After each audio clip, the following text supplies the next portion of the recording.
السلام علیکم ناظرین، آپ دیکھ رہے ہیں کلیم کیسرانی۔ ناظرین، درست کہتے ہیں کہ ڈنڈا پیر ہے بگڑیاں تگڑیاں دا۔ جس کو کوئی بھی سیدھا نہیں کرتا، ڈنڈا اسے سیدھا کر لیتا ہے۔ آج ہم آپ کو لادی گینگ کے بارے میں بھی بتائیں گے کہ کس طرح ڈنڈے نے ان کو سیدھا کر دیا ہے۔ اس سے پہلے نئے دوستوں سے گزارش ہے کہ ہمارے چینل کو سبسکرائب کریں، بیل آئیکن کے بٹن کو دبائیں اور ہماری ویڈیو کو لائک کریں۔ جیسا کہ آپ جانتے ہیں کہ گزشتہ 5 دنوں سے لادی گینگ کے خلاف ایک بھرپور آپریشن جاری رہا۔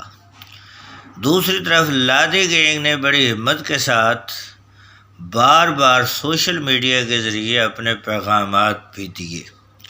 سب سے پہلے لادی گینگ نے سوشل میڈیا پر اپنے پیغام کے ذریعے سیکیورٹی فورسز کو ڈرانے اور دھمکانے کی کوشش کی۔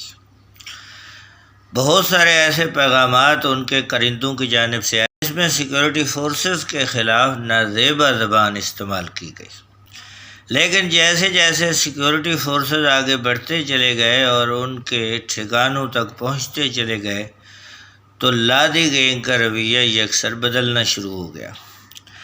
سب سے پہلے سیکیورٹی فورسز نے جن سہولت کاروں کو گرفتار کیا جو لادی گینگ کے بڑے قریب سمجھے جاتے تھے، انہوں نے معافیاں اور منتیں ترلے شروع کر دیے، اپنے آپ کو لادی گینگ سے لا تعلقی کا اظہار کرنے لگے۔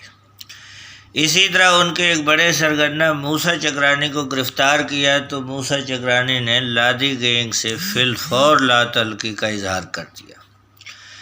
اسی طرح لادی گینگ کا ایک بڑا سرگرم رکن جو گزشتہ روز رینجر کو اور سیکیورٹی فورسز کو گالیاں دے رہا تھا، آج اس کی نئی ویڈیو سامنے آئی ہے جس میں وہ پاک فوج اور رینجر زندہ باد کے نعرے لگا رہا ہے۔